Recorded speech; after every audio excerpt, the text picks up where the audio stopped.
Maganda nga, ano, mga katunggot? Mga katunggot, kung napansin nyo, ang ganda ng panahon natin ngayon. Kaya tayo ay magbablog. Kasi yung anak ko, bagong sahod, nakabili siya ng 1 kilong manok.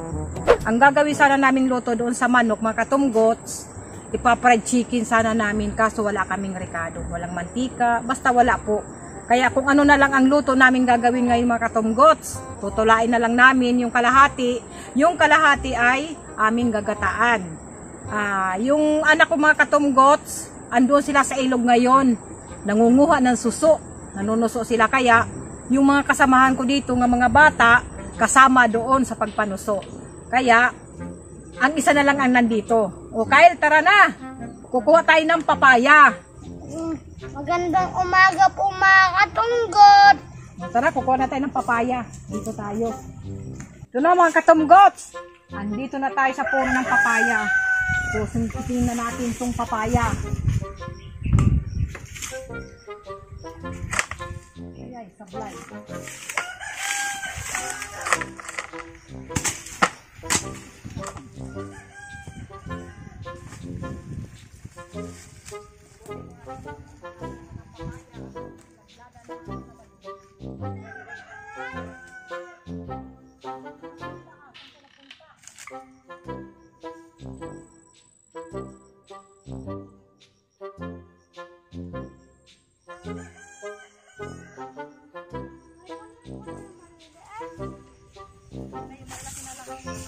Kukuha tayo ng malunggay.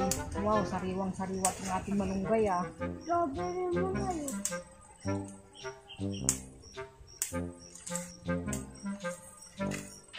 Saka dahon ng luyang dilaw.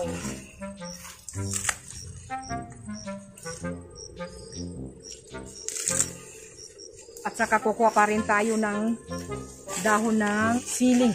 Halika na, Kai. Tara.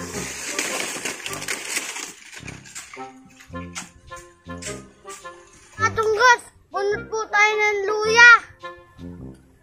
Mga katunggot, ito po yung luya.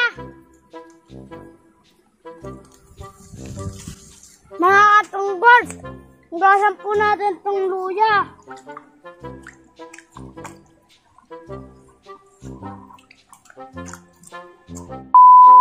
Yan, mga katunggots, kompleto na natin itong ating mga rekado sa ating lulutuing manok. Andito na itong ating papaya. Andito na pati itong ating siling panigang. Mayroon na tayong sibuyas, bawang, pamintang durog, at ito na rin itong kinayod na nyog. May dahon ng luyang dilaw, may malunggay, at saka ito na itong ating manok na lulutuin. Mayroon din tayong sili, mayroon din tayong lemongrass. Nay, bunot ko na itong luya at nahugasan na. Uy, ang bait naman ng aking apo. Salamat, apo, ha. Hinugasan na pati, na mamula-mula. Ayan, mga katumgots. Hihiwain na natin ngayon itong ating manok dahil ang hiwa ng ating manok, mga katumgots, malalaki. Ayan, hati-hatiin natin ito. At babalatan na rin natin itong papaya natin. Ayan, mga katumgots. Istambay lang muna, ha. Babalikan kayo namin mamaya. Ayan. Yan ang mga katumgots. Kompleto na lahat itong ating mga rekado. Yan na lahat. Nahati na yung ating manok. Andito na yung kalahati. Ayan. At nahiwa ko na pati ang mga papaya. Yan, mga katumgots. Isalang natin itong ating kawali. Yan, mainit na. Buhusan na natin ng mantika. Igigisa natin itong ating luya. Yan, haluin lang natin itong ating luya hanggat sa mag golden brown. Yan na, mga katumgots. Nag golden brown na itong ating luya. Isusunod natin itong ating bawang. Ating sibuyas. Igigisa na natin itong ating manok. Yan, mga katumgots. Ngayon, mga katumgots, timplahan natin ng asin para magkaroon na siya ng lasa. At isusunod natin, katumgots, itong ating papaya para paglambot ng manok, yan, nalambot na rin itong ating papaya. Sangkutsahin muna natin itong ating papaya at saka manok. Taktakan natin to ng pamintang durog. Ayan, takipan muna natin. Ayan na mga katumgots, lagyan natin ng luyang dilaw.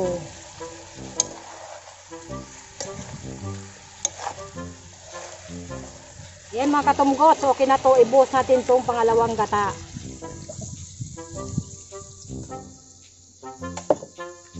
Ayan, haluin na natin. Ayan, nagkulay na.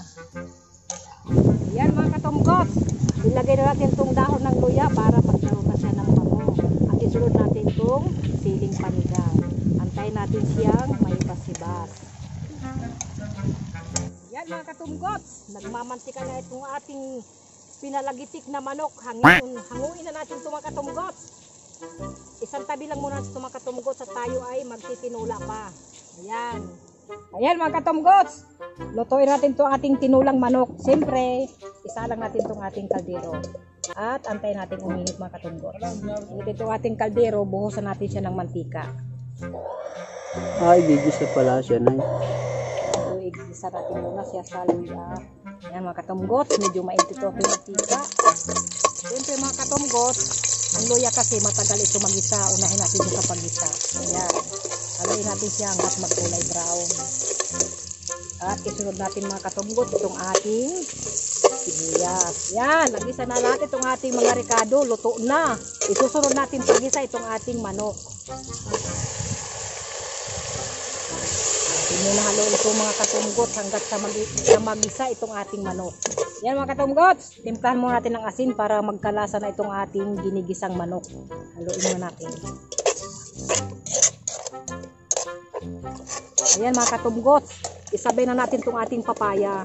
Para yung papaya, pag lumambot na, manuot na yung ricado sa ating papaya. At yung lasa ng Para sabay silang lumambot. Ano at na sabay silang lumambot.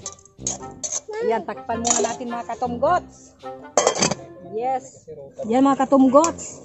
Kaya ito may tubig oh, may sabaw, may sarili kasing katas yung ating karning manok at saka kumakatas din yung ating papaya. Kaya ayan, may sabaw. Antayin lang natin siya nga matuyo. Saka natin siya buhusan ng tubig. Taksakan na natin mga katumgots ng paminta para magkaroon na rin ng lasa itong laman ng manok at saka itong ating gulay na papaya. Haluin na natin. Yan mga katumgots. Takipan muna natin. Yan, istambay lang muna mga katumgots. Yan, silipin na natin mga katumgots kung ano na itong ating tinulang manok. Ayan, wala nang sabaw. Buhusan na natin siya katumgots ng tubig. Ayan. Ngayon mga katumgots, ilunod natin itong ating sili. Sabay na natin dyan. Ayan. Takipan muna natin mga katumgots. Antayin natin nga kumulo. Yan mga katumgots, tingnan na natin itong ating nakasalang. Ayan, kumukulo na. Ngayon mga katumgots, ilunod na natin itong ating dahon ng sili. Yan, haluin muna natin ito. At tikman na rin natin kung tama na ba itong timpla. Medyo matabang pa. Dagdagan natin ng asin. Haluin mo natin itong mga katumgots. Haluin natin itong ano. Yan, labat na pala itong ating papaya. Nay, kain na tayo, Nay. Yan. Tama na ang timpla. Mga katumgots, hanguin na natin itong ating tinulang manok. Kain na tayo.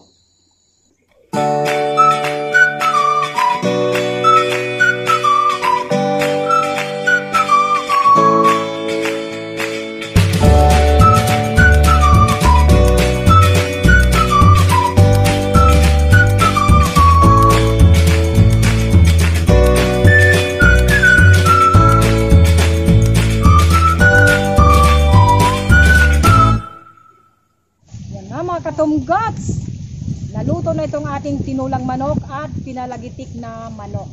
Yan na. Bago tayo kumain mga katumgots, magpasalamat muna tayo sa Diyos.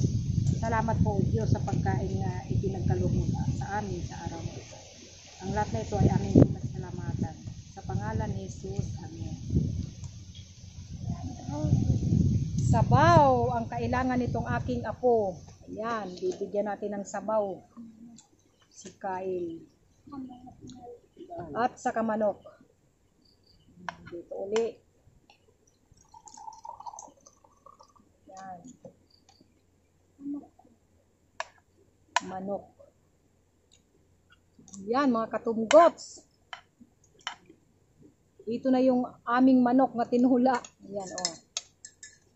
Lagyan mo na lang ng papaya. Bigyan natin ng kanin si Kyle.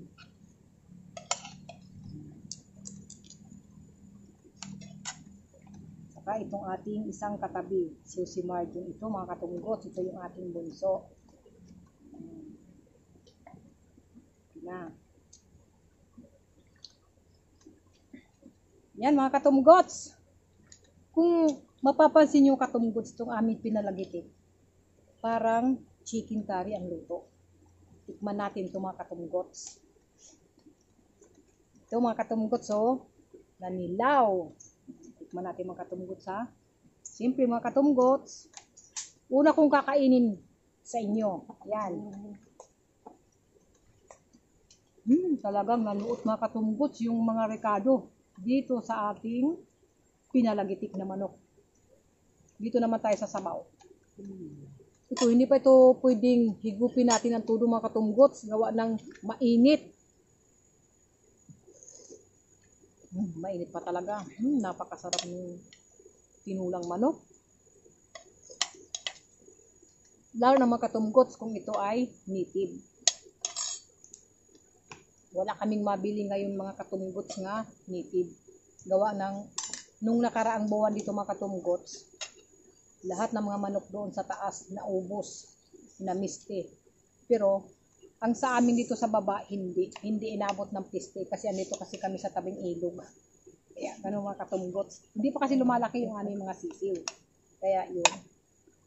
Yung amin lang talaga mga manok katumgots ang hindi inabot ng piste. Yan, kain na tayo.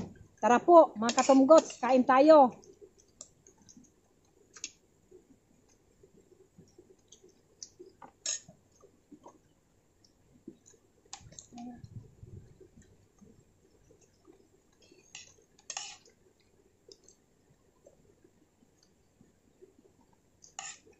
Kaya ito naman oh. Tikman mo kaya. Chicken curry ang lasa.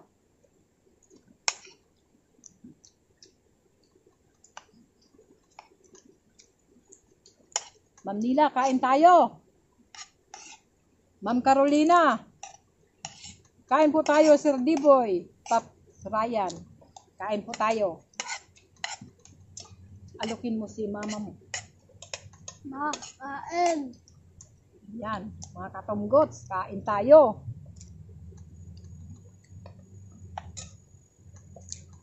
Ang sarap talaga ng itong ginataan natin.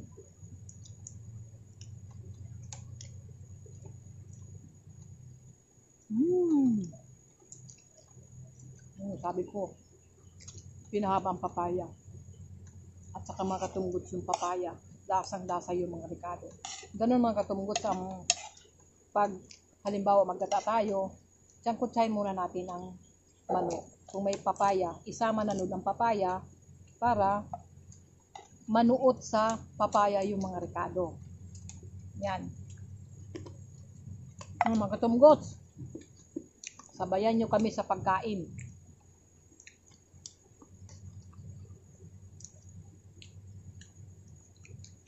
Fried chicken sana to, Nay?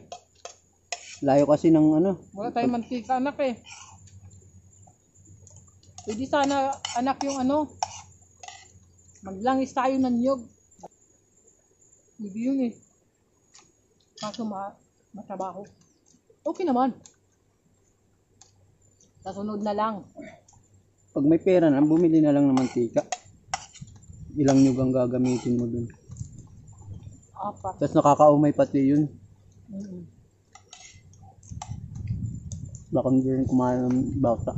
Diba? Sarap ang chicken curry. Ay. Pinalagitik pa lang na manok.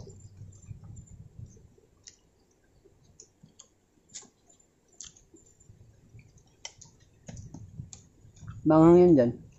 Hindi gaano. Kaya ni Kyle manghang. Kaya. Lalaki Kaya yan. pala si Kyle.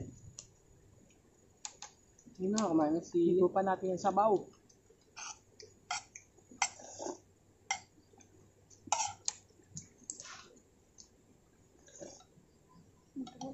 Sarap ng sabaw. Mapasok pa.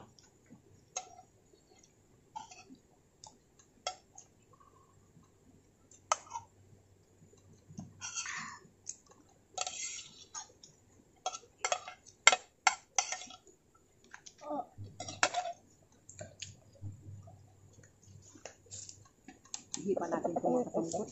Medyo init-init pa eh.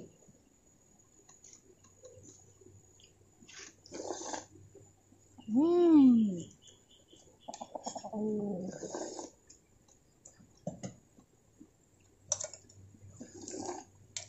Ayan.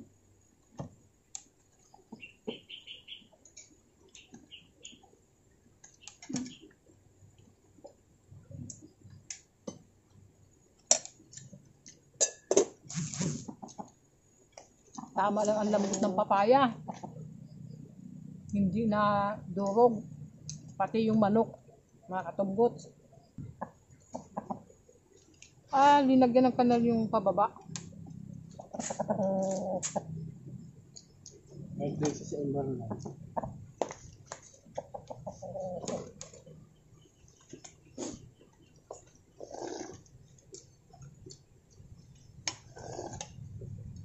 Wow, dapat masarap talaga ng sabaw. Lasang-lasa talaga lahat ng mga rekado. Tama pati ang timpla.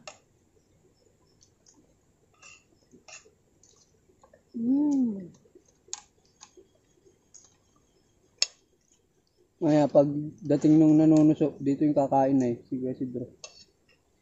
Marami pang kanin. Kain. Yung sabaw pa. Humihigop din ng sabaw si Kai.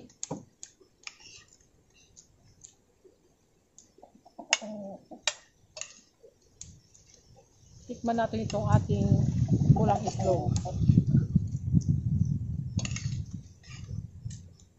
Saka mayroon tayong kamatis. Ano ba?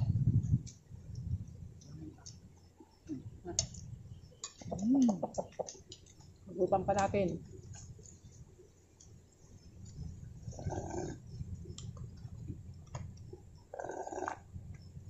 Yan. Mga katunggot. Naibas na ang sabaw. Kain pa ng kain tayo. Papakin ko na lang. Ayan pa. May manok pa oh. Yan.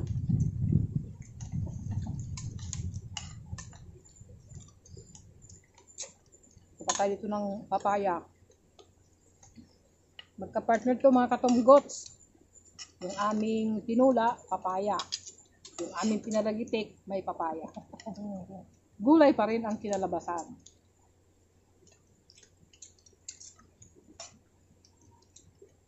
Pero masarap mga katunggots.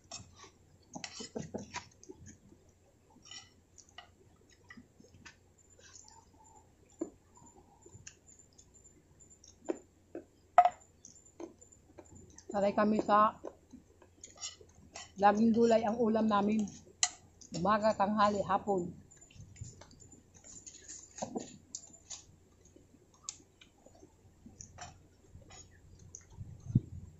Kasi mga katunggots, ganun dito sa aming lugar. Kumbaga lutong bahay, laging gulay. Napakasarap mga katunggots ng gulay. Kumbaga, nagbibigay sa atin ng resistensya. Lumalaban sa lahat ng mga sabi nga nila, yung panghihina ng katawan. Kung laging gulay ang ating kinakain, lagi tayo malakas, di ba mga katunggots? Ayan mga katunggots, tapos na tayong kumain. Yung natira naming ulam mga katunggots, ititira namin to doon sa nanuso. Dito sila dadaan mamaya, makikikain. Maraming salamat sa mga nagsusuporta sa amin. Maraming salamat sa inyong lahat. At yung nakakapanood sa aming channel na hindi pa nagsusubscribe, please mag-subscribe na po kayo. Alang-alang lang sa aking anak na dinadialysis. Kailangan po namin ng financial para pambili po ng kanyang gamot sa araw-araw. Marami pong salamat. Bye-bye! Bye-bye kayo!